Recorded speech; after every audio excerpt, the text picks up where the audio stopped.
یہ بات ہے محمد. اقرا، پڑھو، اپنے رب کے نام سے پڑھو.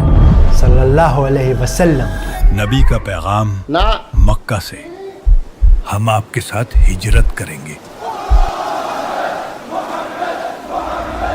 یہ بات ہے انسانوں اور جناتوں کے رہبر کی. میرے دادا نے خود اپنی آنکھوں سے چاند کے 2 ٹکڑے ہوتے دیکھے تھے. ارے وہ دیکھو چاند کی طرف. یہ بات ہے سیرت النبی کی. محمد النبی الامی. آج منٹ سے پہلے سیکنڈ کے بعد ہم فوراً اسٹیٹس لگا دیتے ہیں آئی لو محمد. لیکن افسوس اپنے آپ سے سوال کرنا بھول جاتے ہیں کہ کون تھے محمد صلی اللہ علیہ وسلم. ابن اسحاق، نبی کی سیرت لکھنا آسان نہیں. یہ جو بیڑا تم نے اٹھایا ہے کافی ہمت کا لیکن بہت مشکل کام ہے. کتنی بیویاں تھیں ان کی، کیا نام تھے ان کے، وہ کون سی سن میں پیدا ہوئے. خدیجہ کے انتقال کے بعد میں نے نبی کو مسکراتے نہیں دیکھا. صحیح کہتے ہو، پورا سال ہونے کو آیا. اللہ سبحانہ و تعالیٰ نے آخری نبی کے لیے مکہ کو ہی کیوں چنا؟ اور کیا قرآن کو بغیر سیرت النبی جانے سمجھا جا سکتا ہے؟ بھائی تعظیم، مجھے قرآن کی یہ آیت سمجھ نہیں آ رہی. یہاں بات کس بارے میں ہو رہی ہے؟ یہ آیت جنگ بدر کے بارے میں ہے، جب اللہ نے غیبی مدد بھیجی تھی. اچھا، اور اس میں دوسرے نبیوں کا بھی ذکر ہے نا؟ ہاں بالکل. آدم، ادریس، ہود، صالح، لوط، ابراہیم، اسماعیل، اسحاق، یعقوب، یوسف، ایوب، شعیب، موسیٰ، ہارون، نوح، سب کا ذکر ہے اس میں. اگر آپ یہ سب نہیں جانتے تو اپنے آپ سے سوال کیجئے کہ شیطان کا ایسا کون سا وسوسہ ہے کہ زندگی کے اتنے سال گزارنے کے بعد بھی اس نے آپ کو اپنے نبی سے، جس کی محبت کا آپ دعویٰ کرتے ہیں، محروم رکھا ہوا ہے. کہ رسول اللہ صلی اللہ علیہ وسلم نے میرے گھر میں میری باری کے دن میرے لبے اور سینے کے درمیان وفات پائی. اسی لیے میں لے کر آیا ہوں بچوں کے لیے اور بڑوں کے لیے سیرت النبی کی ایک سیریز، جس میں ہم بہت آسان اور مزیدار طریقے سے آپ صلی اللہ علیہ وسلم کی زندگی کو جانیں گے. تو چلیے یہ سفر میں اور آپ مل کر شروع کرتے ہیں. السلام علیکم. یہ ہماری سیرت النبی سیریز کے سفر کا پہلا قدم ہے. میں کوشش کروں گا کہ بہت آسان اور مزیدار طریقے سے ہم اور آپ سیرت النبی پڑھ سکیں، کیونکہ ہم سب لوگ زندگی کے آخری سانس پر اشہد ان لا الہ الا اللہ محمد رسول اللہ کہنا چاہتے ہیں، لیکن اس کے لیے بہت زیادہ ضرورت ہے اس بات کی کہ ہم اللہ اور اس کے رسول کو جانتے ہوں، پہچانتے ہوں.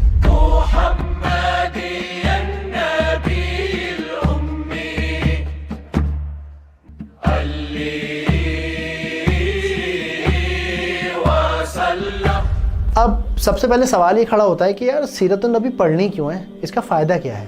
اس کے لیے یہ ویڈیو دیکھیے. وجے دیناناتھ جان اور ہار کا جیتنے والے کو بازیگر کہتے ہیں. ہم یہاں کے رابن ہوڈ ہیں، رابن ہوڈ پانڈے.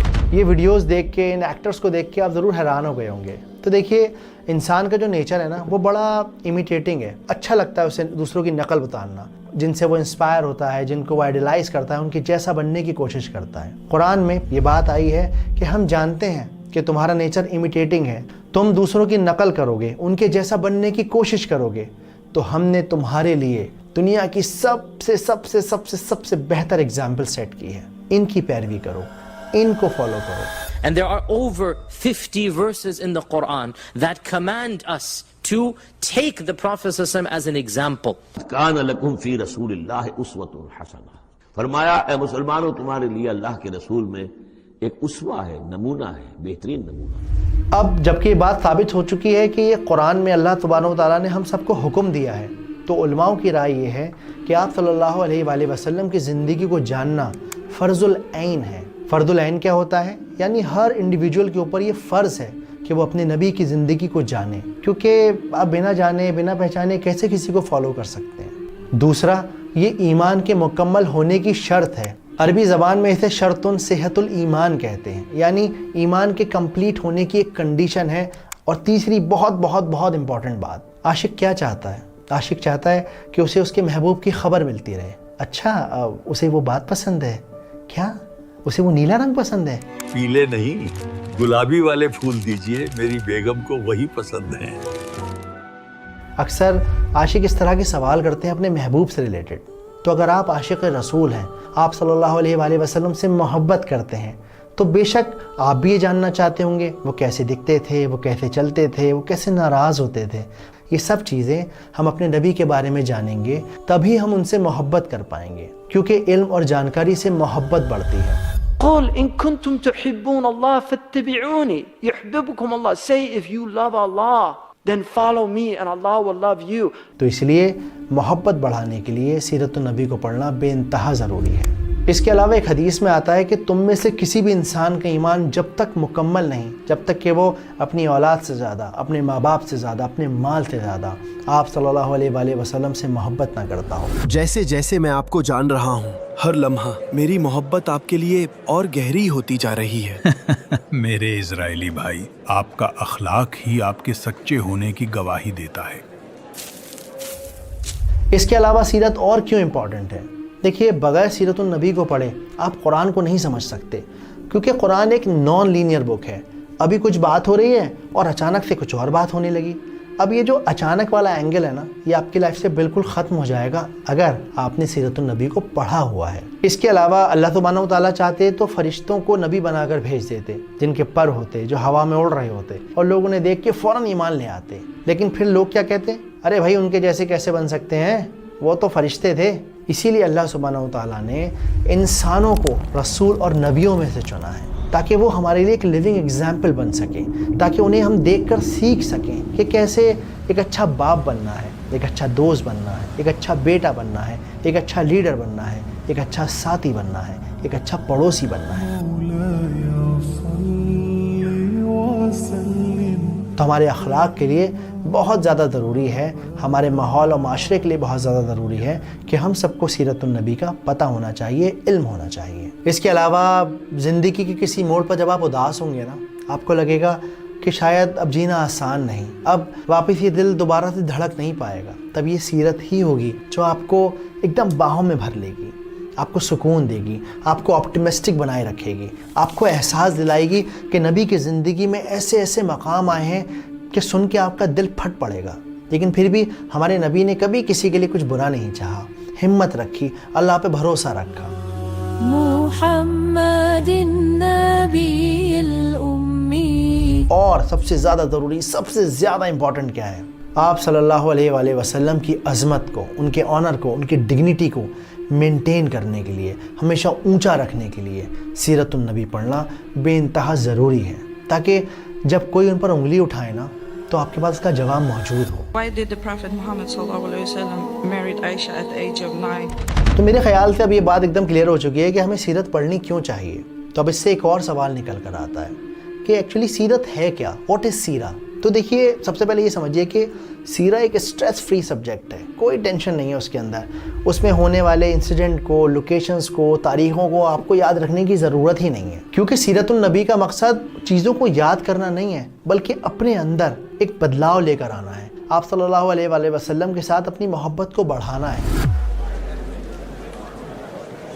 نبی کا پیغام مکہ سے، ہم آپ کے ساتھ ہجرت کریں گے. اب بات کرتے ہیں ٹیکنیکل آسپیکٹ پہ کہ بھئی سیرہ ہے کیا؟ تو سیرہ ایک عربی کا لفظ ہے جو سارہ کے لفظ سے آیا ہے، جس کا مطلب ہوتا ہے سفر کرنا. تو جب آپ کہتے ہیں سیرت النبی تو اس کا مطلب ہوتا ہے نبی کی زندگی کا سفر. اب چونکہ یہ ایک سفر ہے تو سفر میں بڑے پڑاؤ بھی آتے ہیں، کہیں رکنا بھی ہوتا ہے، کہیں چلنا بھی ہوتا ہے، کہیں ٹھہرنا بھی ہوتا ہے. تو اس سفر میں کون کون سے پڑاؤ ہیں؟ سب سے پہلا شمائل، یعنی کہ آپ کے اخلاق کیسے تھے، آپ دکھتے کیسے تھے، آپ چلتے کیسے تھے، آپ باتیں کیسے کرتے تھے، آپ کے غصہ ہونے کا انداز کیا تھا، آپ کے مسکرانے کا طریقہ کیا تھا. یہ سب باتیں، یہ سارے شمائل ہمیں سیرت النبی میں ملتے ہیں. اب اگلا پڑاؤ کیا ہے؟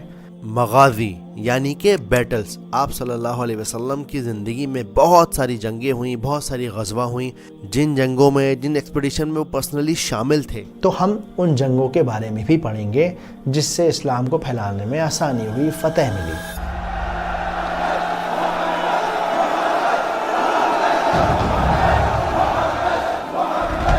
اس کے علاوہ جو تیسرا اور آخری پوائنٹ ہے وہ ہے احوال یعنی کنڈیشنز. اب کیسی کنڈیشن؟ وہ حالات جب آپ بھوکے تھے، وہ حالات جب آپ اکیلے تھے، وہ حالات جب آپ صحاباؤں کے ساتھ تھے، یعنی آپ کی فزیکل کنڈیشن، آپ کی سوشل کنڈیشن، آپ کی ایموشنل اسٹیٹ. بھوک کی وجہ سے میں نے پیٹ پر پتھر باندھا ہوا ہے. اللہ کے نبی نے 2 پتھر باندھے ہوئے. اب جب یہ دونوں باتیں کلیئر ہو چکی ہیں کہ بھائی سیرہ کیا ہوتی ہے اور سیرہ کیوں پڑھنی چاہیے، تو اب یہ بھی جاننا بہت ضروری ہے کہ سیرہ پڑھنے کا ادب کیا ہے. تو ہمارا ادب یہ ہونا چاہیے کہ ہم یہ محسوس کریں یہ جو 15-20 منٹ میں نکال رہا ہوں یہ صرف اور صرف میرے اور میرے نبی کے لیے ہیں. ڈسٹریکشن سے اپنے آپ کو دور کر لیجئے.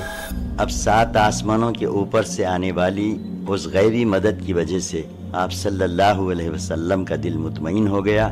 اس کے علاوہ امام مالک رضی اللہ تعالیٰ عنہ کا جو طریقہ تھا وہ یہ تھا کہ وہ وضو کر کے خوشبو لگا کے اپنے ماحول کو ایک سکون بھرا بنا کر اس کے بعد آپ صلی اللہ علیہ وآلہ وسلم کی بات کرتے تھے، کیونکہ نبی پاک کو خوشبو بے انتہا پسند تھی. اور خوشبو ایک صدقہ جاریہ ہے، کیونکہ لگا تو اسے آپ رہے ہیں لیکن کچھ دیر کے بعد اس کا فائدہ دوسرے لوگ اٹھا رہے ہیں. آپ کو تو خوشبو آنا ہی بند ہو جاتی ہے اور انشاءاللہ تعالیٰ اس سے آپ کا ماحول ایلیویٹ ہوگا، پڑھنے میں بھی مزہ آئے گا اور ایک طریقہ اور ایک ادب ہم سیکھیں گے. صحابہ کہتے ہیں کہ ہمیں نبی کے گھر سے نکلنے کا علم خوشبو کے جھونکوں سے ہوتا تھا، پتہ چل جاتا تھا خوشبوؤں سے کہ نبی تشریف لا رہے ہیں. تو اب ہم آتے ہیں اپنے آخری سوال پر کہ بھائی ٹھیک ہے سیرہ کیا ہوتی ہے ہمیں پتہ چل گیا، سیرہ کیوں پڑھنی چاہیے ہمیں یہ بھی پتہ چل گیا، سیرہ پڑھنے کا طریقہ ادب کیا ہونا چاہیے ہمیں وہ بھی پتہ چل گیا. اب سیرہ کہاں سے پڑھنی ہے یہ تو بتائیے.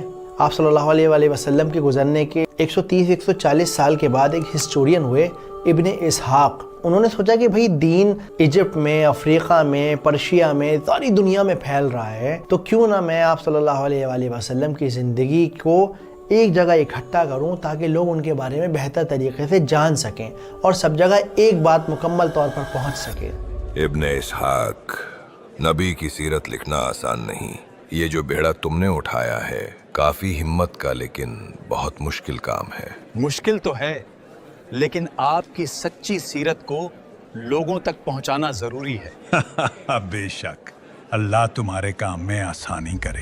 اب کیونکہ ان کی خود 2 پشتیں آپ صلی اللہ علیہ وآلہ وسلم کے ساتھ رہ چکی تھیں، صحابہ تھے ان کے دادا پردادا، تو انہوں نے الگ الگ صحاباؤں کے پوتوں سے مل کر آپ صلی اللہ علیہ وآلہ وسلم کی زندگی کے بارے میں پوچھ کر ویریفائی کر ملٹیپل صحاباؤں سے سیم نریشن کو ویریفائی کر کے انہوں نے آپ صلی اللہ علیہ وآلہ وسلم کی پوری مکمل زندگی کا جو بایو ڈیٹا تھا وہ جمع کر لیا اور اسے کرونولوجیکل آرڈر میں لگا دیا. یعنی کہ پہلے یہ ہوا، پھر یہ ہوا، پھر یہ ہوا کہ رسول اللہ صلی اللہ علیہ وسلم نے میرے گھر میں میری باری کے دن میرے لبے اور سینے کے درمیان وفات پائی، اور آپ صلی اللہ علیہ وسلم کی موت کے وقت اللہ نے میرا لعاب اور آپ صلی اللہ علیہ وسلم کا لعاب اکٹھا کر دیا. لیکن جیسا میں نے کہا یہ ایک ہسٹورین تھے، یہ کوئی حدیث اسپیشلسٹ نہیں تھے. اسی لیے جب ہم سیرت النبی پڑھتے ہیں تو ہم وہاں سے کوئی لیگل رولنگ نہیں نکال سکتے. یہ نہیں کہہ سکتے ارے نبی نے ایسا کام کیا تھا اس لیے میں ایسا کر رہا ہوں. نہیں.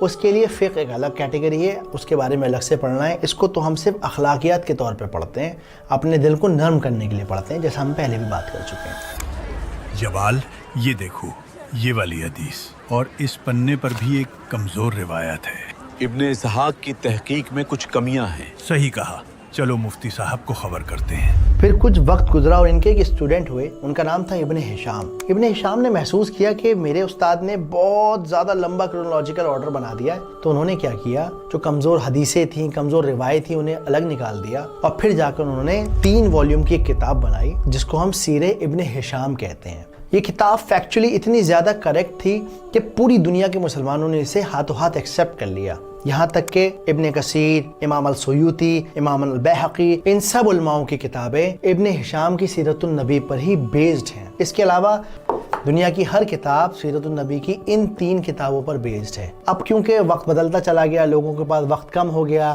یا لوگوں کے پاس اتنی انڈرسٹینڈنگ نہیں رہی، تو سیرت النبی کو مختصر کیا جانے لگا، چھوٹا کیا جانے لگا، سمرائز کیا جانے لگا. مکتوب ابھی تک سیرت مکمل نہیں کی. کوشش کرتا ہوں مگر وقت نہیں مل پاتا. ان کتابوں کو پڑھنا بھی اتنا آسان نہیں ہے، اکثر لوگوں کے لیے اس میں تھوڑی سی مشکل پیش آ سکتی ہے۔ مجھے خود یہ کتاب ختم کرنے میں تقریباً 2.5-3 سال لگے ہیں۔ میں نے پارٹ ٹائم اس کو ہر روز پڑھا ہے، 2-2.5 گھنٹے آلموسٹ، تب بھی مجھے 2.5-3 سال لگ گئے، کیونکہ جب آپ اس طرح کی کوئی کتاب پڑھتے ہیں تو وہ آپ اکیلے نہیں پڑھ سکتے، اس کے لیے آپ کو کسی نہ کسی عالم کی ضرورت ہوتی ہے، وہ عالم جو اس پیج کی ڈیٹیلز کو آپ کو بتائے۔ تو میں نے ڈاکٹر یاسر قاضی ہیں، شیخ حمزہ یوسف ہیں، شیخ عبد الناصر احمد جانگا ہیں، ان سب کو ریفر کیا۔ اس کے علاوہ ایک اور کتاب ہے الرحیق المختوم، بہت امپورٹنٹ کتاب ہے سیرت النبی کی۔ اس کے علاوہ اگر آپ انگریزی میں پڑھنے کے بہت زیادہ شوقین ہیں، ابو بکر سراج الدین عرف مارٹن لنگ کی یہ کتاب پڑھ سکتے ہیں، محمد۔ میرے خیال میں انگریزی میں ون آف دا بیسٹ بک ہے، one of the best book. And his name in Arabic means Sirajuddin, the lamp that guides to religion. And so I am eternally indebted to him. لیکن جیسا میں نے کہا کہ ہم ایک کمیونٹی ہیں، ہم ایک پریوار، ایک فیملی کی طرح ہیں، تو آپ کو ان کتابوں کو خریدنے کی بالکل بھی ضرورت نہیں ہے۔ ان سب کتابوں کی PDF ڈسکرپشن میں موجود ہیں، تو آپ ان کتابوں کو ڈاؤن لوڈ کیجئے، ان کے 10-12 پیجز پرنٹ کروائیے، آرام سے پڑھیے اور پھر اگلی والی ویڈیو دیکھیے، تو اس سے آپ کو یہ اندازہ ہوگا کہ کسی بھی کتاب کو پڑھنے کا طریقہ کیا ہوتا ہے، what is the art of reading a book, کیونکہ خالی کتاب کے پنے پڑھ لینے سے بات ختم نہیں ہو جاتی، اس کی گہرائی میں بہت زیادہ اترنا پڑتا ہے۔ Abu Hayyan al-Tawhidi said, يظن الغمرة أن الكتب تهدي. Try to learn without a teacher, you'll go astray. امید کرتا ہوں کہ سیرت النبی کی یہ پہلی کلاس آپ کو بہت اچھی لگی ہوگی۔ میں پوری کوشش کروں گا کہ آپ کو بہت زیادہ مزہ آئے، ہر بات کا فیکٹ ہو، ثبوت ہو، آپ کے پاس پروف موجود ہو، اور آپ بالکل بھی بور نہ ہو۔ اور آپ بھی کوشش کریے گا کہ جڑے رہیں، لگے رہیں۔ تو اگر ہو سکے تو کامنٹ سیکشن کے اندر مجھے بتائیے گا کہ آپ کو یہ ویڈیو کیسی لگی، اس میں اور کیا امپروومنٹ کیے جا سکتے ہیں، کیا آپ کو کوئی نئی بات سیکھنے کو ملی، کچھ نیا جاننے کو ملا؟ جیسا بھی مجھے ضرور بتائیے گا، میں آپ کے کامنٹس کا انتظار کروں گا۔ جزاکم اللہ خیر، السلام علیکم۔